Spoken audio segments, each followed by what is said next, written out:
Now to a health alert. Major changes coming in how doctors measure high blood pressure. It means that millions more could need medication to control it. CBS 2's Dr. Max Gomez here now to tell us about the just-released stricter guidelines. Doctor. That's right, guys. This is a first change in high blood pressure or hypertension guidelines in 14 years. They're coming from the American Heart Association and every professional cardiology group.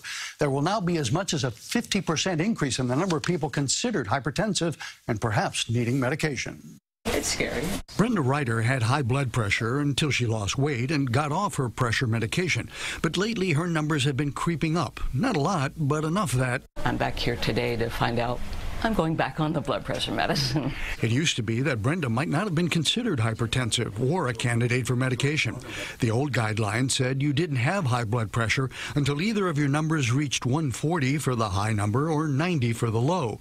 Now the new guidelines say hypertension starts at 130 for the systolic or high number and over 80 for the low or diastolic number. The chair of cardiology at Mount Sinai Health showed me the studies that prove that even a 10-point drop can reduce heart attacks and strokes by 2 to 3-fold. We are dealing with the #1 cause of mortality in the world. So any change that you do has tremendous implications. Implementing the new guidelines will also have major implications for treatment. We're going to see more and more people being put on blood pressure medication earlier on when their blood pressures are at lower numbers. There are ways to lower your blood pressure and perhaps avoid medication. First, quit smoking. Drink less alcohol, lose weight, control your blood sugar, reduce stress, and exercise more.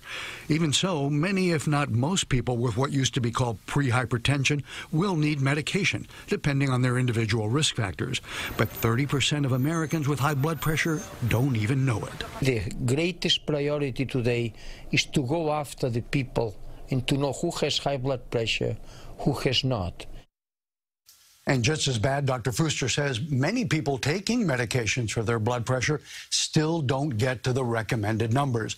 And Dr. Steinbaum says another point in the guidelines is that people should take their blood pressure at home so that you know what your day-to-day numbers are, not just when you go to the doctor, because that might be a little high. You get that white coat syndrome, you start to get a little nervous. This is important. This is a big change. A big change. Yeah. Huge. Thank you, Dr. Max.